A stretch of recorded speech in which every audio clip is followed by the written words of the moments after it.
Good morning to all of you. स्वागत है आप लोगों का डेली करंट अफेयर सेशन में।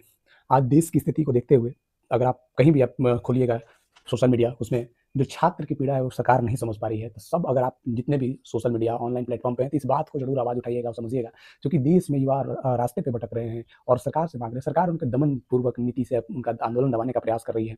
तो चलिए आज हम लोग क्लास स्टार्ट करते हैं। आज जो महत्वपूर्ण 9 प्रश्नों को हमने लिया है, जो 24 घंटे के अंतर्गत जो करंट अफेयर बन सकते थे, जो इंपॉर्टेंट है आपके लिए। तो पहला प्रश्न है, हाल ही में किस खाड़ी देश यानी गल्फ कंट्री के साथ व्यापक आर्थिक भागीदार समझौता के आधिकारिक तौर पर लागू किया गया, जिसके तहत 98% भारतीय उत्पाद ड्यूटी फ्री प्रवेश किए जाएंगे।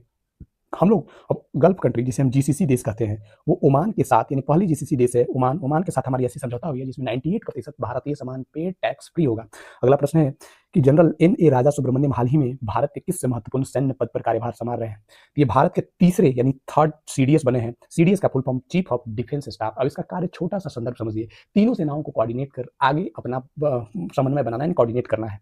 अगला प्रश्न है, केंद्र सरकार द्वारा दिए गए निर्देश के अनुसार देश में नेट मीटरिंग और ओपन एक्सिस सोलर प्रोजेक्ट के लिए घटक का भारत में निर्मित यानी डोमेस्टिक मैन्युफैक्चरिंग होना अनिवार्य कर दिया है। तो ये सोलर सेल, कल भी मैं इस क्वेश्चन को डिस्कस किया था।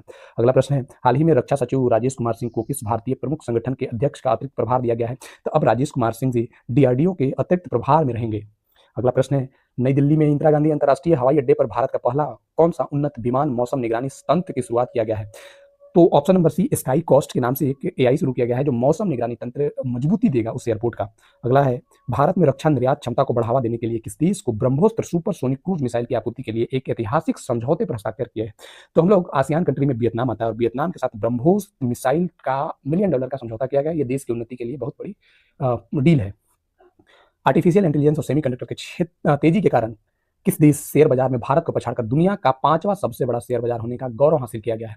ताइवान पूरी दुनिया में भारत को पछाड़कर 5वां सबसे बड़ा शेयर मार्केट हुआ है और इसके पीछे का 2 ही महत्वपूर्ण कारण है। एक तो सेमीकंडक्टर पूरी दुनिया पे राज करता है सेमीकंडक्टर के क्षेत्र में, और आर्टिफिशियल इंटेलिजेंस, इसीलिए तो आज चाइना को टक्कर दे रहा है। अगला है, भारत जून 2026 में नई दिल्ली में कौन से नंबर पर ब्रिक्स अर्बनाइजेशन फोरम की मेजबानी करने जा रही है। ये 13वें नंबर के संस्करण यानी ऑप्शन नंबर डी, जो ब्रिक्स अर्बनाइजेशन फोरम का मेजबानी करेगा।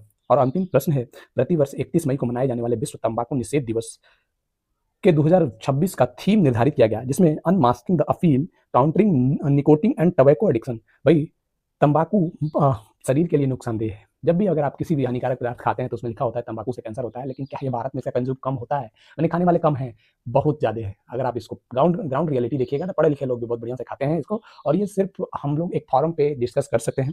तो आज के लिए जो महत्वपूर्ण करंट अफेयर बनता था हम लोग इसको डिस्कस किया। अगर आपको अच्छा लगा तो आप इस वीडियो को लाइक कर सकते हैं, शेयर भी कर सकते हैं। अगर आप नए हैं तो चैनल को सब्सक्राइब करना मत भूलें। थैंक यू, धन्यवाद।